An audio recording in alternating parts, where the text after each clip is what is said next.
शास्त्रों में लिख दिया है कि द्रौपदी को 5 पति।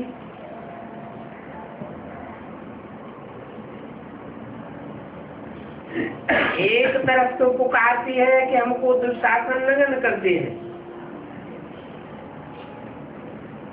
दुर्योधन दुशासनों से हमको बचाओ, और फिर जो इतनी गुहार लगाती है वो फिर 5 पति उसको दिखाई दिए। ऐसे तो कहते नहीं है कि 5 पतियों से हमको बचाओ।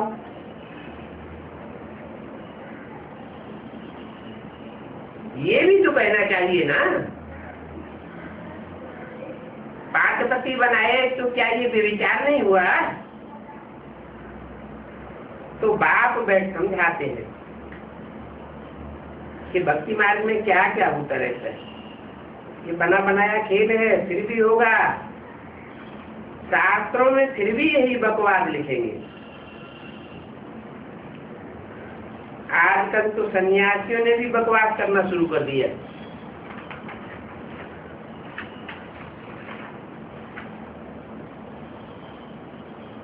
चार छह सत्संग की वाणी का 3रा पेज। सन्यासियों को तो मुंह बंद करवा करके जेल में डालना चाहिए।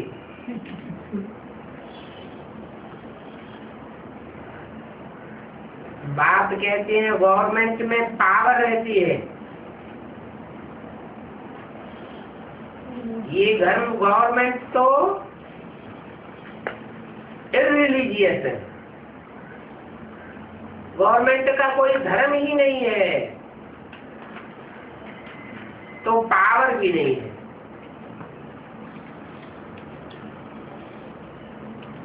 दान धर्म करते हैं, ईश्वर से दान करते हैं तो पावर रहती है। यहाँ तो कोई पावर नहीं है। जिनको जो आया सो करते रहते हैं।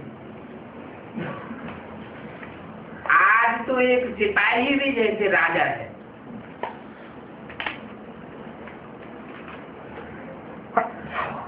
झट कोई की भी इज्जत लेने में देर नहीं करता। बहुत गंदे मनुष्य। तुम कितने सौभाग्यशाली हो जो कि खिवैया ने तुम्हारा हाथ पकड़ा है और तुम ही कल्प कल्प निमित्त बनते हो। ये भी तुम जानते हो कि वो तो धूल पहनते हैं और काला मुंह करते रहते हैं। कौन?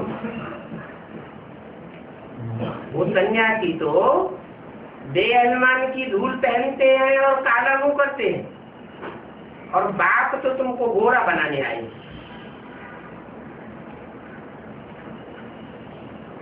बाप ने तुम्हारा हाथ पकड़ा है। ये बुद्ध रूपी हाथ है जो बाप की पकड़ में आ गया है। तुमने अपनी बुद्धि बाप को हवाले कर दी है।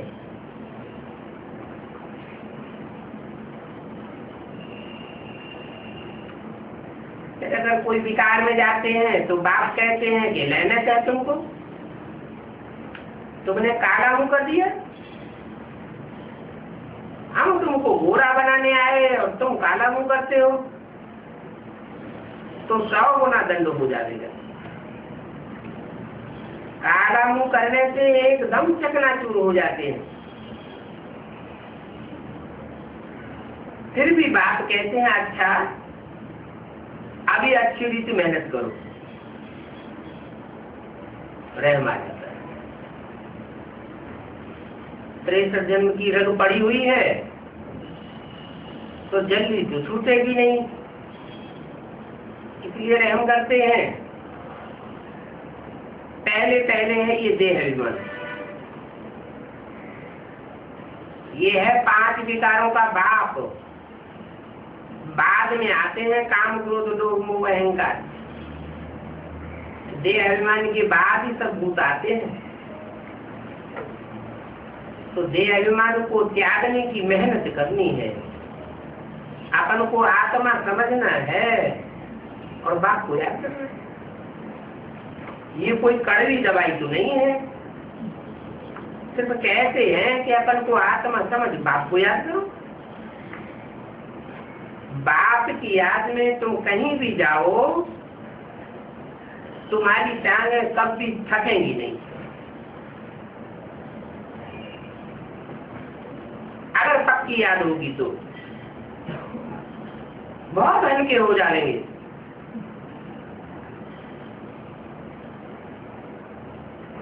अपना अपना अनुभव भी होगा।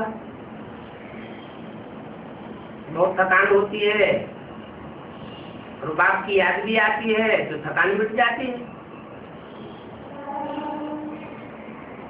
शरीर में दर्द होता है, कोई रास्ता नहीं देखते हैं, बाप की याद में लग जाते हैं तो दर्द भी खत्म हो जाता है।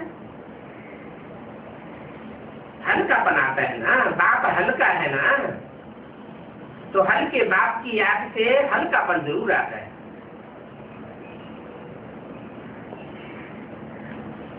याद से बहुत मदद मिलती है। इतनी ही मदद मिलती है कि तुम सर्वशक्तिवान बन जाते हो। तुम जानते हो विश्व के मालिक बनने के लिए बाप के पास आए और तो कोई तकलीफ नहीं देते हैं। सिर्फ बच्चों को कहते हैं कि हियर ओ विल, आलतू फालतू बातें मत सुनो। बातें सुनने से उन बातों का संग का रंग लग जाता है। टाक लो विल, एक तो सुनो नहीं और दूसरे उस तरह की बातें सुन करके फिर दूसरों को सुनाओ नहीं, अफवाह मत फैलाओ।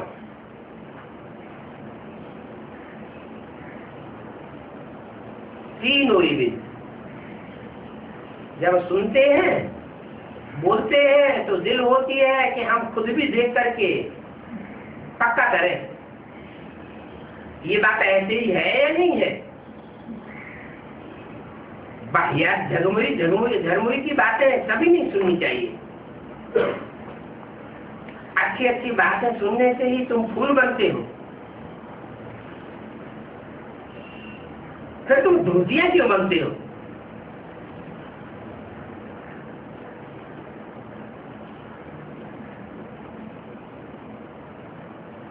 बेसिक नॉलेज में भी ऐसे करते हैं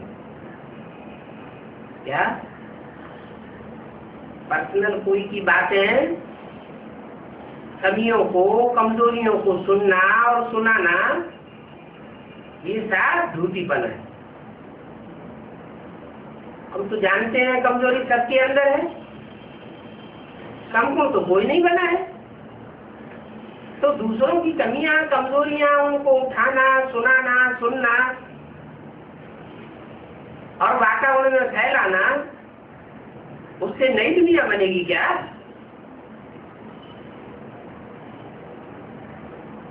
आपस में ही मिल जाते हैं, मिल जाते हैं तो फिर वो ही बातें करने लग पड़ते हैं। उनकी शक्ल देखने से ही पता पड़ जाता है। जो ज्ञान रत्नों की सर्विस करने वाले हैं, गुण रत्नों का दान करने वाले हैं, शक्तियों का दान करने वाले हैं, उनके मुख से तो सदैव रतन ही रतन निकलेंगे।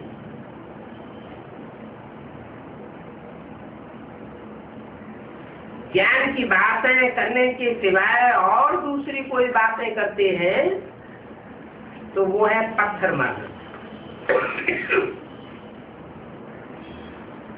पत्थर नहीं मारते हैं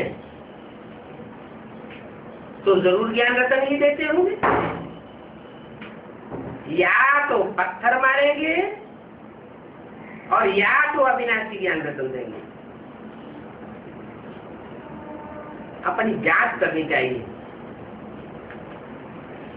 हम दूसरों को पत्थर मार करके घायल करने वाले हैं या ज्ञान रतन सुना करके थमाने वाले हैं?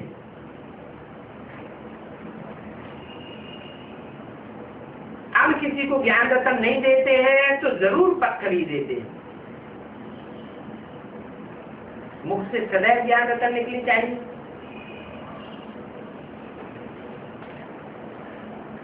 जिनकी वैल्यू कोई मुख से कर नहीं सकता, ज्ञान रतन की इतनी वैल्यू है,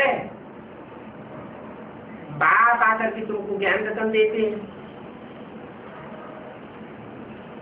मनुष्य तो पत्थर ही लगाते रहते हैं। बाप कहते हैं ये वेद शास्त्र आदि सब भक्ति मार्ग की सामग्री है।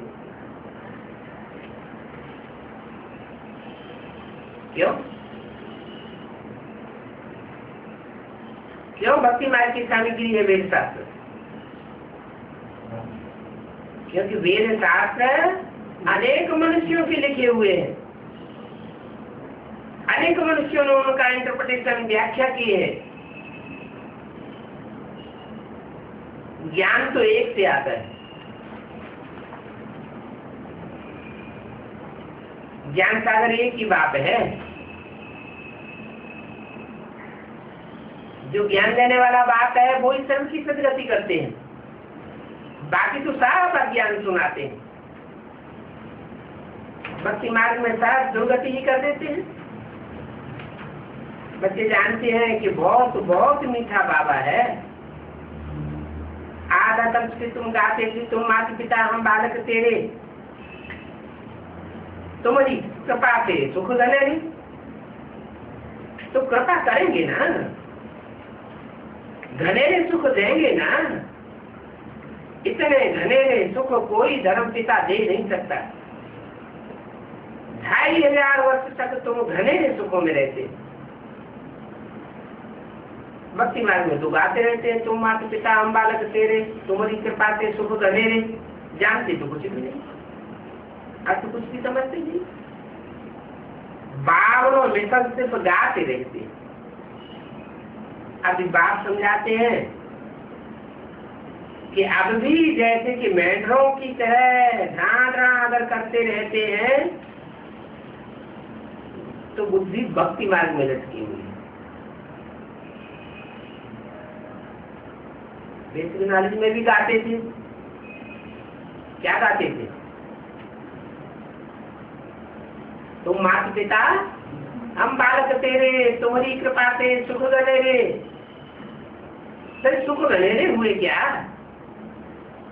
एडवांस में भी गाते रहते हैं, फिर दुखी होते रहते हैं। सुख घनेरे कहाँ मिलते हैं? हेवनली गॉडफादर मिला है तो सुखी होना चाहिए या दुख होना चाहिए? ये दुख बीच बीच में क्यों आता रहता है? या तो सुख घनेरे है या तो दुखों की दुनिया में है। पतित दुनिया में है तो सब पतित है, पावन दुनिया में है तो सब पावन है। इसलिए बाबा कहते हैं रिंचक मात्र भी भक्ति मार्ग की बातें मत सुनो, नहीं तो बुद्धि को घुमाते रहेंगे। थोड़ा भी झगमुई सुनी और बुद्धि विचलित हो जाएगी। न सुनो और न देखो। सुनने से ही जब इतना कैप लगता है तो कोई की कमजोरी को देखने से कितना कैप लगेगा? कान से सुनने मात्र से ही हालत खराब हो जाती है, और कोई की कमजोरी को अगर आंखों से देखने की कोशिश करेंगे तो वो बुद्धि में छप जाएगा। बाप तो आया हुआ है सबकी कमजोरियों को दूर करने के लिए। तुमको देखने की क्या दरकार है? हम तो विश्व के मालिक बन रहे हैं, तो तुम बच्चों को कितनी खुशी होनी चाहिए। अपनी खुशी में मस्त रहना चाहिए ना। बाबा हमको बेहद का वर्षा दे रहे हैं। बेहद का वर्षा है, विश्व की बात है। 8,000 वर्ष पहले भी हम विश्व के मालिक बने थे, अभी नहीं है, अभी फिर हम बनेंगे। शिव बाबा ब्रह्मा द्वारा वर्षा देते हैं, विश्व के मालिक बनेगा। ब्रह्मा बाबा ने तो सही छोड़ दिया, फिर द्वारा ही खत्म हो गया, मीडिया ही खत्म हो गया, फिर वर्षा कैसे मिलेगा?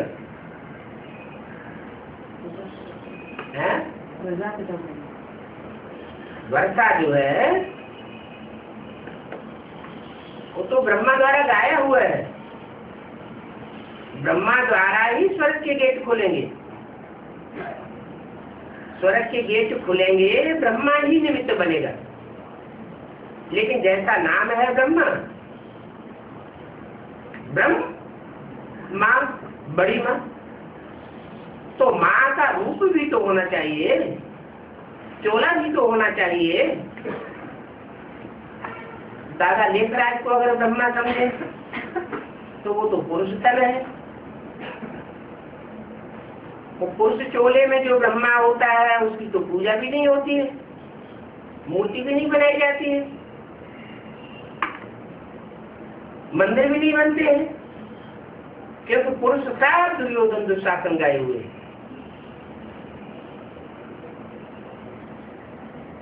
पुरुष माना पुरी में सोने वाला, ये शरीर रूपी पुरी है, इस देह अभिमान की पुरी में कोई अज्ञान की नींद में सो जाता है तो उसको पुरुष कहा जाता है। भगवान आकर के जगाते हैं तो आत्मा चैतन्य हो जाती है। तो ब्रह्मा द्वारा जो वर्षा देते हैं वो कोई स्त्री चोले की बात है, तो वो शक्तियां ही निमित्त बनती हुई स्वर्ग का गेट खोल लेंगे।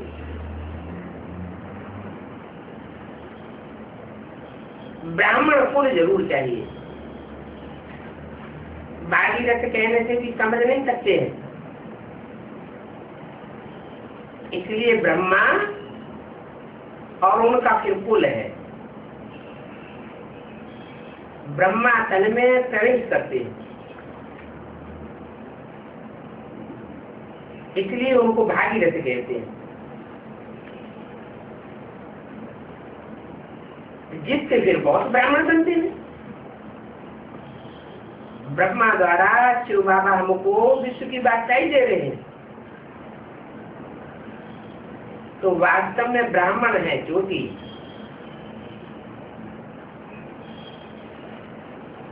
विराट रूप भी ऐसा ही होता है,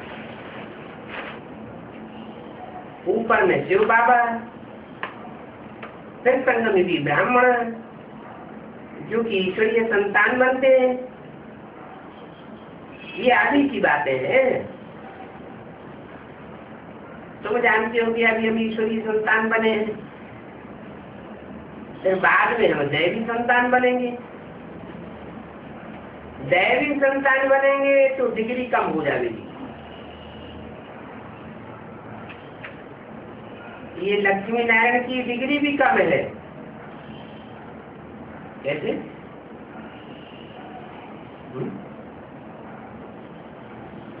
लक्ष्मी नारायण की डिग्री ऊंची है या कम है? यह कह के किस तरह से इशारा करते थे? है? जब यह लक्ष्मी नारायण की डिग्री भी कम है, यह कह के किस लक्ष्मी नारायण की तरफ इशारा करते थे? चित्र की तरफ इशारा करते थे ना। तो चित्र में कौन से लक्ष्मी नारायण दिखाए?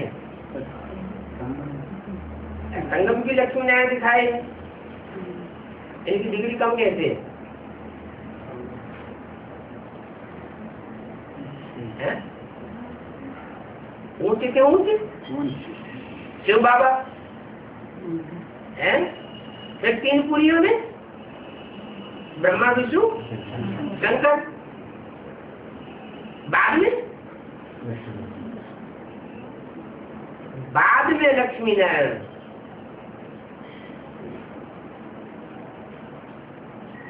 तो शंकर की डिग्री ऊंची हुई या लक्ष्मी नारायण की डिग्री ऊंची हुई? लक्ष्मी नारायण तो देवता हो गए और शंकर तो महादेव कहा जाता है। लक्ष्मी नारायण को कहेंगे विष्णु। विष्णु का जो रूप है वो शंकर से नीचा है या ऊंचा है? नीचा है, तो डिग्री कम हो जाती है। क्योंकि लक्ष्मी नारायण जब बनते हैं तो ज्ञान नहीं रहता। लक्ष्मी नारायण जब बनेंगे तो शिव प्रवेश करेगा, तो शिव प्रवेश नहीं करेगा। ज्ञान ब्राह्मणों में है जो ब्रह्मा की संतान है।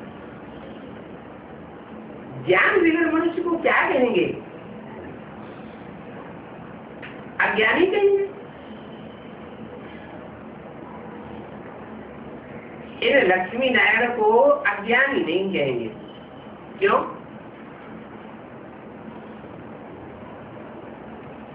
इनको अज्ञानी क्यों नहीं कहेंगे? अज्ञानी वो है जो ज्ञान सुन करके, सुना करके, समझ करके, समझा करके फिर जीवन में धारण न करे, वो है अज्ञानी। और जो सुने, सुनाए, समझे, समझाए और धारण भी करे, वो है असली ज्ञानी। इन्होंने तो ज्ञान से यह पद पाई लिया है। तुम ब्राह्मण कितने ऊंचे हो, तो देवता बनते हो तो कुछ भी ज्ञान नहीं रहता है। अगर उन देवताओं में भी ज्ञान होता तो वो ज्ञान पीढ़ी दर पीढ़ी देवताई वंश में भी चला आता। त्रेता के अंत में वो ज्ञान होना चाहिए कि नहीं होना चाहिए? होना चाहिए, लेकिन होता नहीं। अच्छा, अब बच्चों से बाप दादा विदाई ले रहे।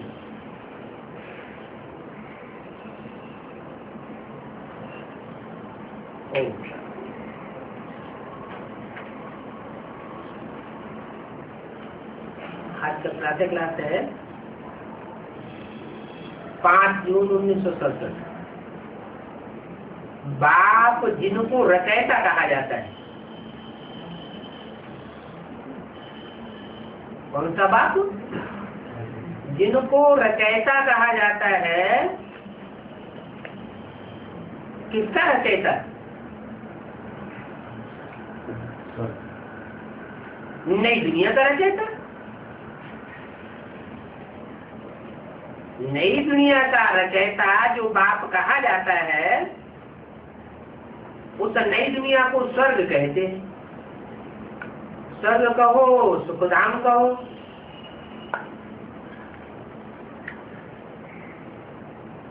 और बेहद के बाप कितने हैं? 2। तो कौन सा बाप रचयिता है?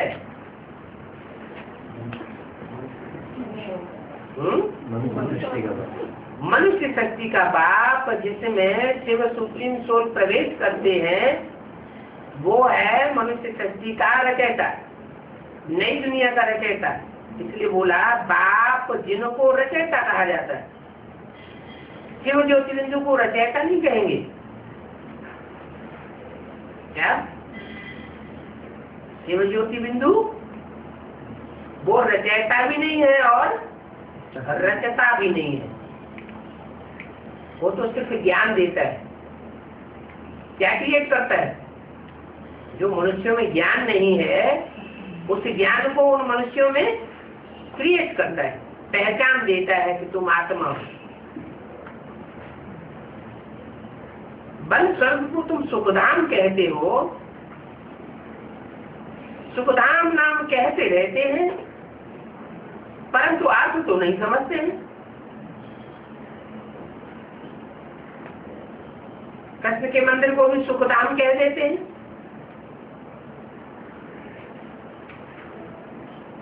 अब वो मंदिर तो हो गया छोटा मंदिर, कौन सा? कृष्ण का मंदिर छोटा मंदिर हो गया? क्यों? कृष्ण जिस वैकुंठ में जन्म लेगा वो छोटा रूप होगा या विशाल रूप होगा? छोटा रूप होगा। लक्ष्मी नारायण का मंदिर बहुत विशाल दिखाते हैं और कृष्ण का मंदिर छोटा दिखाते हैं। कृष्ण तो विश्व का मालिक था। ये कौन सी कृष्ण की बात करती है? ये ब्रह्मा बीच में बोल पड़े कि शिवा ने बोला?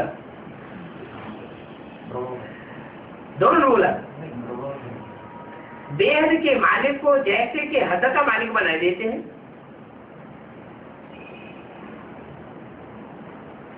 Next to God is Krishna भी तो बोला है। Next to God is Shankar भी तो बोला है। Next to God is Lakshmi Narayan भी तो बोला है। Next to God is Shankar भी बोला है। तो ये चारों नाम जो बोले हैं वो एक ही व्यक्तित्व के लिए बोले हैं या कोई अलग अलग है? टाइम टाइम पर पार्ट बजाने की बात है। पर्सनालिटी तो एक ही है। बुद्धि में नहीं आता है कि वो तो विश्व का मालिक था, भारत में रहने वाला था। कितना फर्क है। तुमको भी पहले कुछ पता नहीं था। बाप को तो सब कुछ पता है।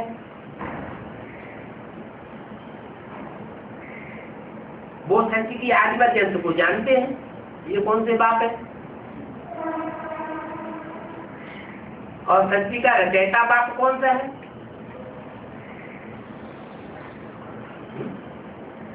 कौन सा बाप सब कुछ जानते हैं और तुम नहीं जानते थे?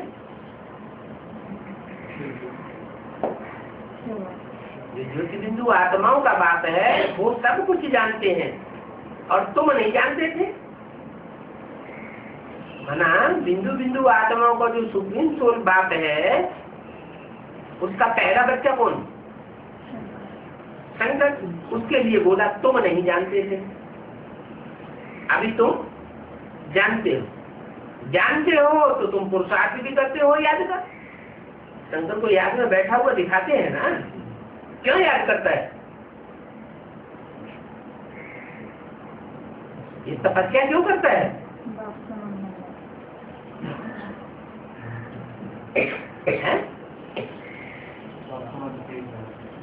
तपस्या तो तभी की जाती है जब कुछ प्राप्ति करनी होती है। आत्मिक स्थिति में रहने को तपस्या कहा जाता है। तो बाप को सब कुछ पता है। ये कौन से बाप के लिए बोला? सुप्रीम सोल बाप के लिए। वो सृष्टि के आदि मध्यंत को जानते हैं।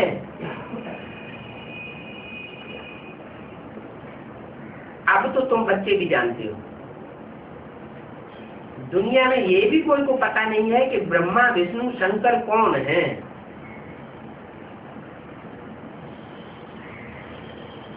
शिव बाप के बच्चे हैं।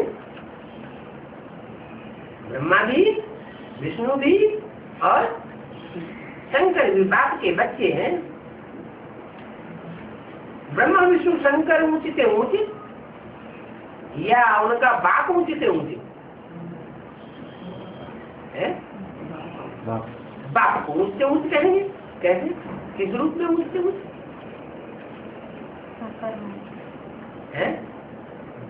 अगर बिंदु रूप कहे तो ऊंचे नीचे का सवाल ही नहीं। ब्रह्मा में प्रवेश करते हैं तो ब्रह्मा को तो नीचे तबके में दिखाया। विष्णु में प्रवेशता दिखाई नहीं जाती। याद तो विष्णु भी करता है। विष्णु बनने वाला हस्ती शख्सियत याद नहीं करती है क्या? या तो वो भी करती है। शिव शंकर में भी प्रवेश करता है। प्रवेश करता है लेकिन ब्रह्मा को शिव के साथ नहीं मिलाते, विष्णु को शिव के साथ नहीं मिलाते। किसको मिलाते हैं? शंकर को शिव के साथ मिला लेते। तो ऊंच से ऊंच कैसे हुआ? किसके द्वारा हुआ? शिव बिंदी को तो ऊंच से ऊंच नहीं कहेंगे, बिंदी बिंदी आत्म है तो सब एक कहेंगे। फिर ऊंच से ऊंच का सवाल कहाँ पैदा होता है? किस रूप के द्वारा?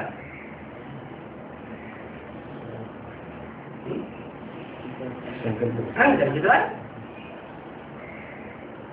शिव है ऊंच से ऊंच भगवान, तो शिव क्यों कहते हैं? फिर तो शिव शंकर कहना चाहिए।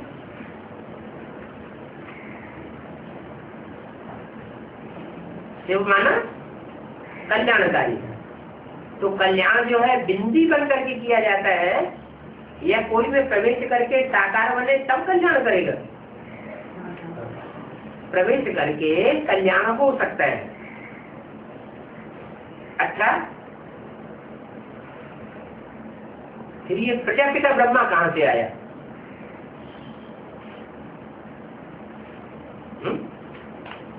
शिव तो ज्योति बिंदु, वो तो परमधाम से आया।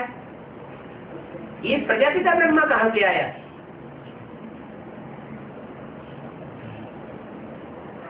कैसे नाम पड़ा प्रजापिता ब्रह्मा? है तो मनुष्य ना, क्या है? मनुष्य है। प्रजापिता ब्रह्मा तो जरूर यहाँ चाहिए ना, कि सूक्ष्म पतन में चाहिए।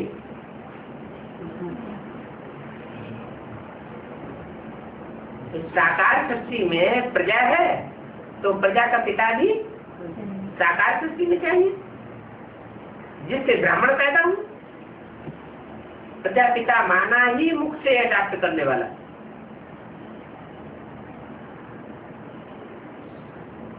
तुम हो मुखवंशावली। क्या तुम हो मुखवंशावली?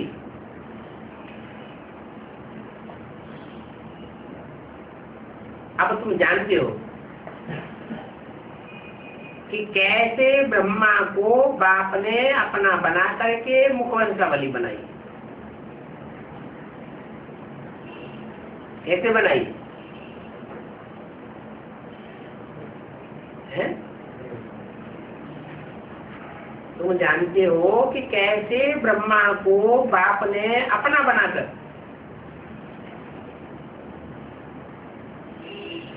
बाप ने अपना बनाया। किसको?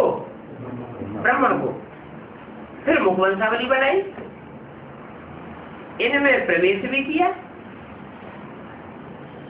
इसमें नहीं बोला, इनमें माने किनमें? ब्रह्मा और प्रजापिता ने इनमें प्रवेश भी किया। फिर कहा कि ये हमारा बच्चा भी है। क्या? हमारा बच्चा भी है। बच्चे के अलावा और कुछ भी है। बच्चा भी है तो क्या है, और दूसरा और क्या है? ये ब्रह्मा मेरा बच्चा भी है, और फिर क्या है? बनने भी है। तुमको मालूम पड़ा कि ब्रह्मा कहाँ से नाम पड़ा?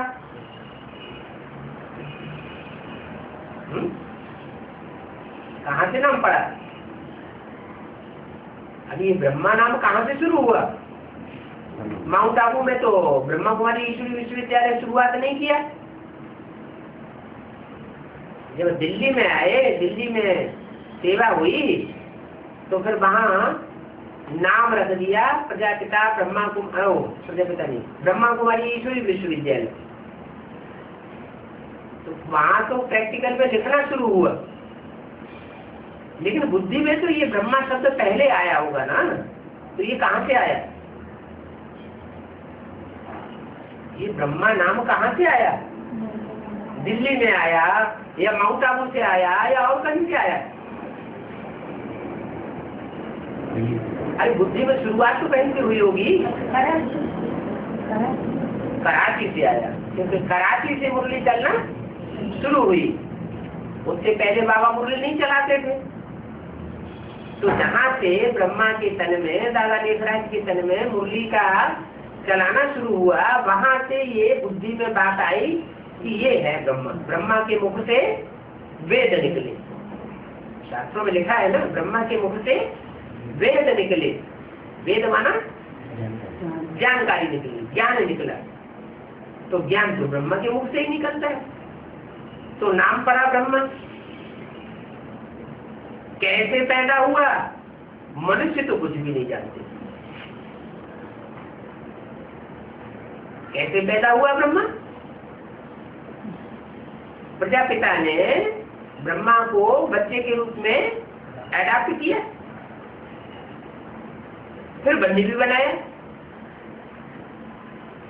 सिर्फ महिमा गाते हैं कि परम पिता परमात्मा ऊंचे से ऊंचे है, ब्रह्मा से भी ऊंचे है, विष्णु से भी ऊंचे है, 33 करोड़ देवताओं में सबसे ऊंचे है। परंतु ये कोई भी बुद्धि में नहीं आता है कि ऊंचे से ऊंचे बाप है। ये परमपिता परमात्मा कौन है, फिर ये बाप कौन है, किसके लिए बोला? महिमा गाते हैं कि परमपिता परमात्मा ऊंचे से ऊंचे है। कौन ऊंचे से ऊंचे है? परमपिता परमात्मा। परंतु ये कोई भी बुद्धि में नहीं आता है कि ऊंचे से ऊंचे बाप है। कौन हुआ ऊंच से ऊंच? परमपिता ऊंच से ऊंच हुआ या परमात्मा ऊंच से ऊंच हुआ?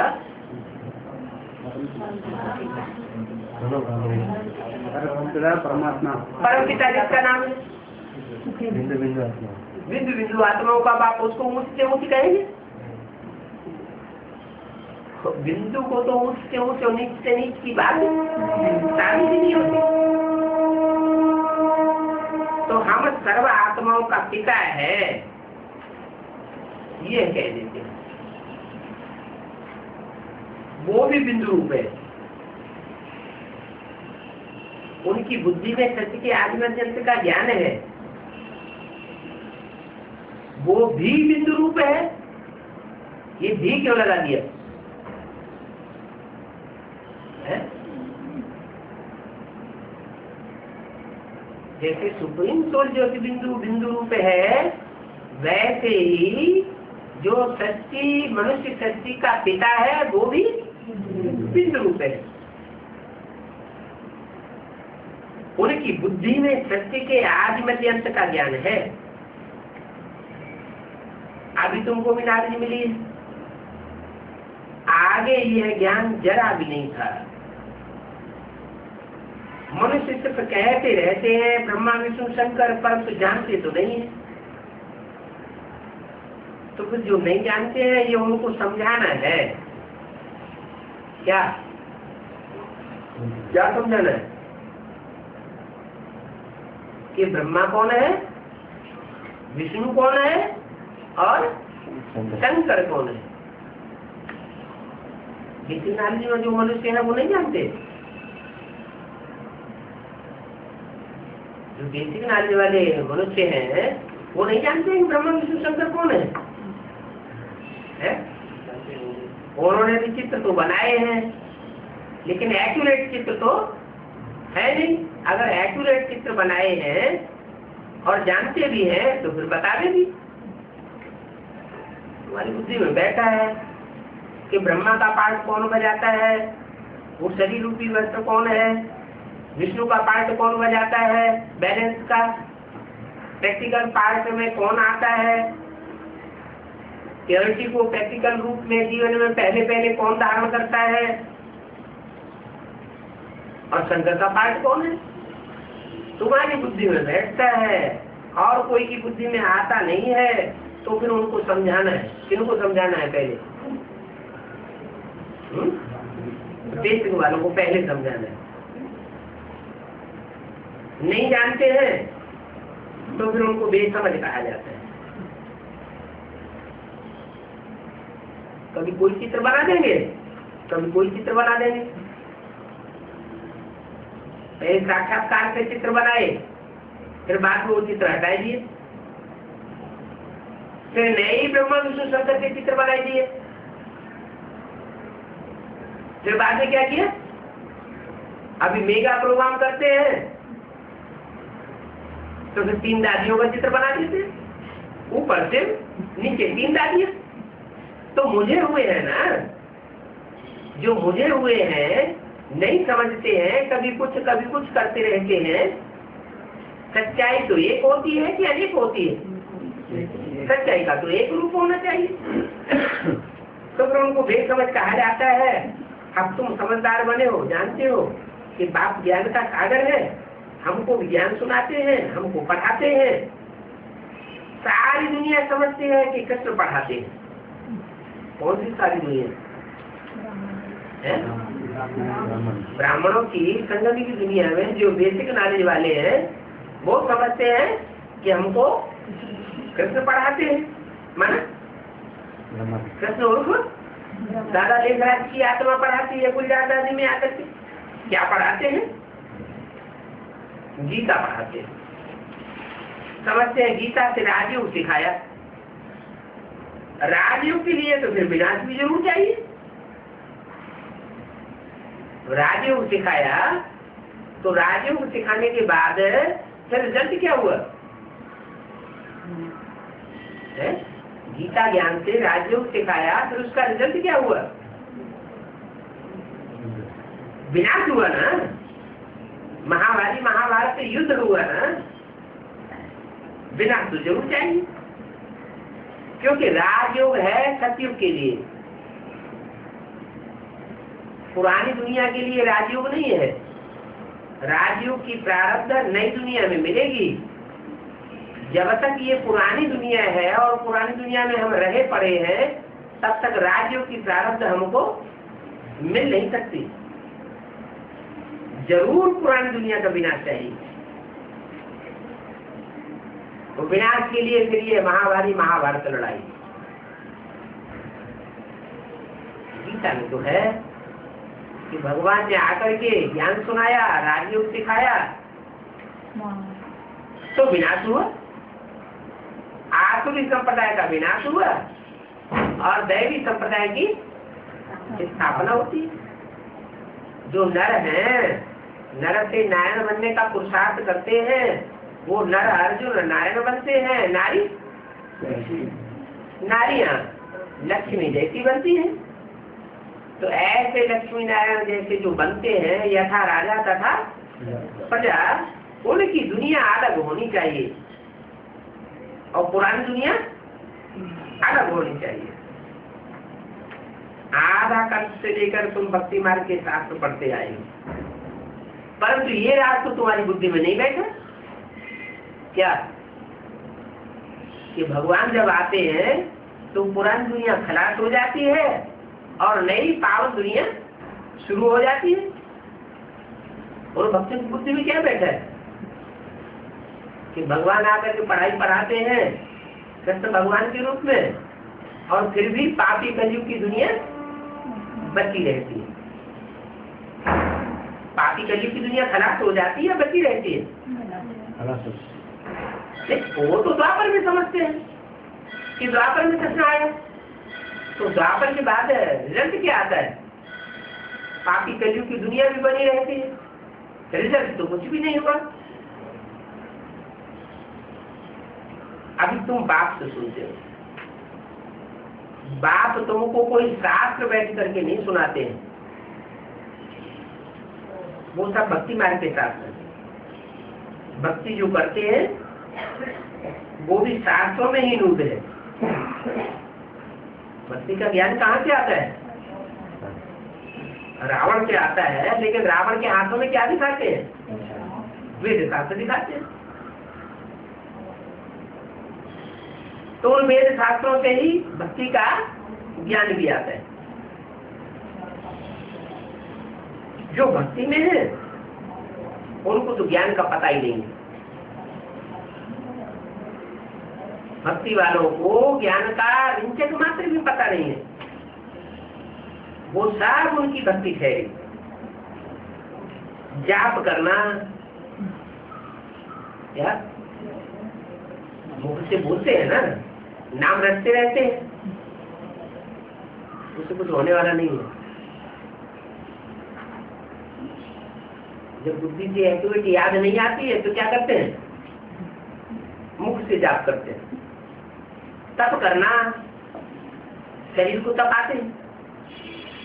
शास्त्र आदि पढ़ना, ये सब भक्ति मार्ग। सभी भक्तों को भक्ति का फल तो चाहिए ना, क्योंकि कितनी मेहनत करते हैं, तो भक्ति का फल देने के लिए भगवान को आना पड़ता है। भगवान से मिलने के लिए ही तो भक्ति करते हैं। परंतु कोई कितनी भी भक्ति करे, भक्ति करने से, भक्ति करके कोई भगवान को नहीं मिल सकता। त्रिशत जन्म भक्ति की भगवान मिला क्या? भक्ति से भगवान नहीं मिलता। हाँ, जब खुद भगवान आवे, आकर के अपना परिचय देवे, तब भक्ति को छोड़कर के ज्ञान देवे।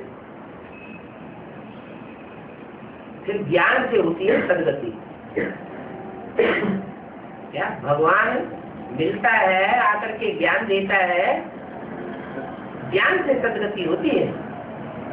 कोई कहे हम तो भगवान से मिलेंगे, हम कोर्स भी नहीं लेंगे, हम भक्ति भी नहीं करेंगे, क्या हम ज्ञान नहीं सुनेंगे, हमें मिलाए दो, तो गति सदगति हो जाएगी क्या? ज्ञान से ही सदगति और सदगति गाई हुई। भगवान से डायरेक्ट मिलकर के कोई गति सदगति ले ले ये हो नहीं सकता। ज्ञान से गति सदगति और भक्ति से दुर्गति, वो दोनों इकट्ठे तो चल ही नहीं सकते। क्या कि कोई ज्ञानी भी बना रहे और भक्ति भी चलती रहे? आदि तो है ही भक्ति का राज्य, चारों ओर भक्ति ही भक्ति है। हर एक के मुख से वो गॉड फादर जरूर निकलेगा।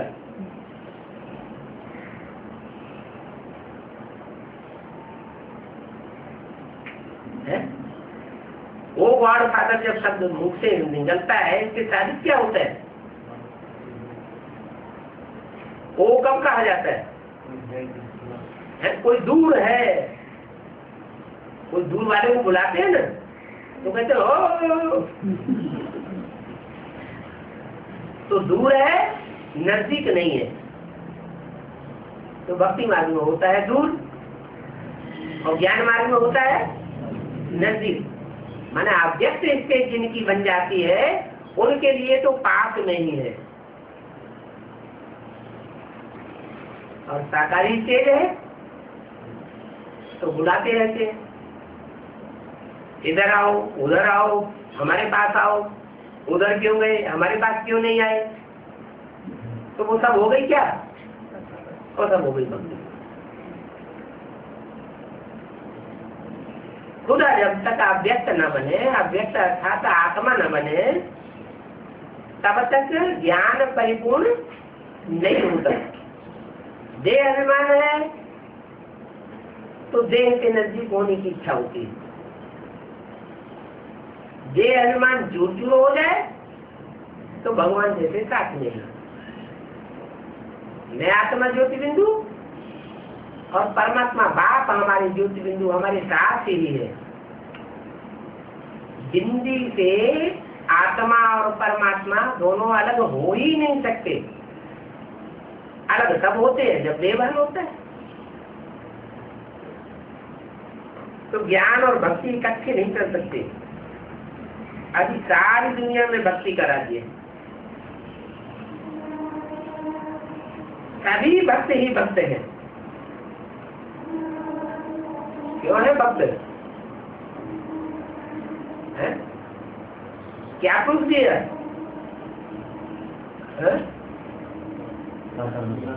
बुलाते हैं, ओ गॉड फादर, ओ बाबा। अभी तुम बच्चे जानते हो कि बाप ने हमको अपना परिचय दिया है कि मैं भी छोटी बिंदी हूँ, मुझे ज्ञान सागर कहते हैं। तुम बिंदी ही में सारा ज्ञान भरा हुआ है। कब? जब संगम युग पूरा होता है तो तुम सब ज्योति बिंदु आत्माएं जो आत्मा की स्थिति में पक्की हो जाती हो, उनमें सारा ज्ञान भर जाता है। मुझ बिंदी में भी सारा ज्ञान भरा हुआ है। मुझे सदा शिव कहते हैं, तुम्हारी बिंदी आत्मा को सदा शिव नहीं कहा जाता। कोई विद्वान आचार्य आदि की बुद्धि में ये बातें नहीं है। आत्मा में नालिज रहती है क्या? जो आत्मिक स्थिति वाली आत्माएं हैं उनमें नालिज रहती है, जो देवान में है उनमें नालिज उड़ जाती है। तो कोई होते ना कहते हैं कि हम इतना ज्ञान सुनते हैं, हमें कुछ याद ही नहीं रहता। इसका मतलब क्या हुआ? इसका मतलब देवान बहुत इकट्ठा कर रखा है, मुख से शब्द भी ज्ञान का उच्चारण नहीं कर सकते। आत्मा में ही नालिज होती है। अभी तुम बच्चे समझते हो कि उनको परमपिता परमात्मा कहा जाता है। किसने बोला? किसके द्वारा बोला? ब्रह्मा के द्वारा बोला। परमपिता परमात्मा शिव ने बोला। फिर उनको क्यों कह दिया? जब बोलने वाला खुद ही परमपिता परमात्मा शिव है तो उनको क्यों कह दिया? अभी तुम बच्चे समझते हो, उनको परमपिता परमात्मा कहा जाता है। उनको माने किनको? उनको माने दूर क्यों कर दिया?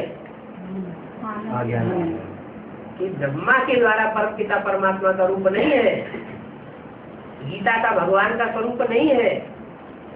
जो आगे आने वाला स्वरूप है वो है परमपिता परमात्मा। अथवा जो पास्ट में था, जिसको कोई ने पहचाना ही नहीं, जो उस समय बीजारोपण की प्रक्रिया थी, इसलिए माँ ने भी नहीं पहचाना तो बच्चों ने भी नहीं पहचाना। उनको परमपिता परमात्मा कहा जाता है। वो है सुप्रीम सोल।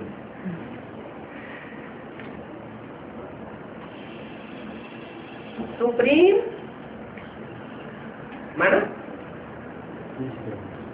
ऊंच से ऊंच। जब इसका अर्थ निकालेंगे तो शिव को ऊंच से ऊंच नहीं कहेंगे।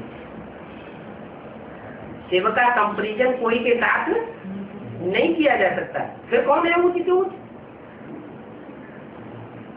शिव जिसमें प्रवेश करता है मुकर्रर रूप से, उसके लिए कहा गया वो है ऊंच से ऊंच। पतित पावन बात ही सुप्रीम है ना। क्या जो पतितों को पावन बनाने वाला है संघ के रंग से, उसको ही सुप्रीम कहेंगे ना।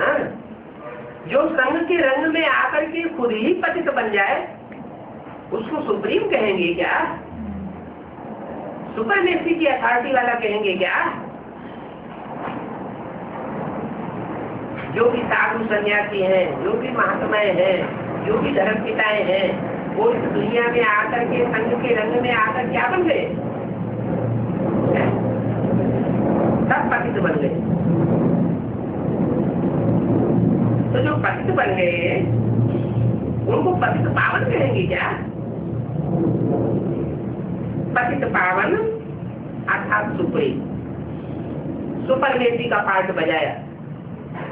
जो पार्ट किसी और ने नहीं बजाया, वो पार्ट जिसने बजाया वो है सुप्रीम सोल।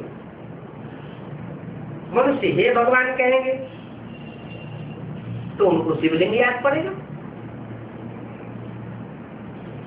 क्यों? क्या याद पड़ना चाहिए? मनुष्य जो हे भगवान कहते हैं तो शिवलिंग याद पड़ता है उनको।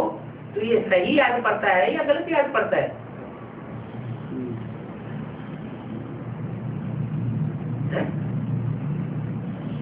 हे भगवान जब कहते हैं तो शिवलिंग याद करते हैं, तो उन्हें सही याद पड़ता है गलत याद पड़ता है?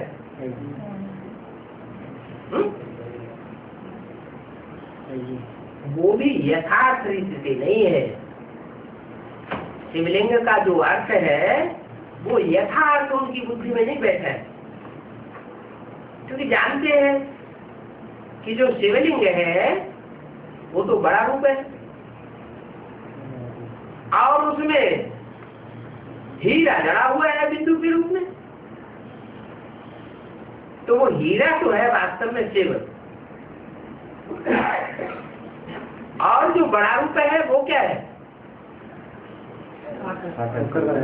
वो साकार का स्वरूप है जो निराकारी स्टेज वाला बन जाता है, जिसको नाक, आंख, कान, हाथ, पांव, कर्मेंद्रियों की भान नहीं रहता है। इसलिए शिवलिंग को हाथ, पांव, नाक, आंख, कान, कर्मेंद्रियां नहीं दिखाई जाती। तो भर मनुष्य याद करते हैं शिवलिंग को भगवान के रूप में, लेकिन यथार्थ रीत तो याद करते नहीं। एक जैसे कि आदत पड़ गई है कि हमको भगवान को याद करना है, तो पत्थर के लिंग को याद करते हैं। जब मालूम ही नहीं है तो उसके लिंग का अर्थ क्या है? क्या अर्थ है लिंग? लिंग क्या चीज है? हाँ, वो शरीरधारी जिसकी स्मृति में शरीर और शरीर की कर्मेंद्रियां नहीं है, कर्मेंद्रियों का भान ही नहीं है, कर्मेंद्रियों से कोई सुख लेने की स्टेज ही नहीं है, उसको कहते हैं लिंग।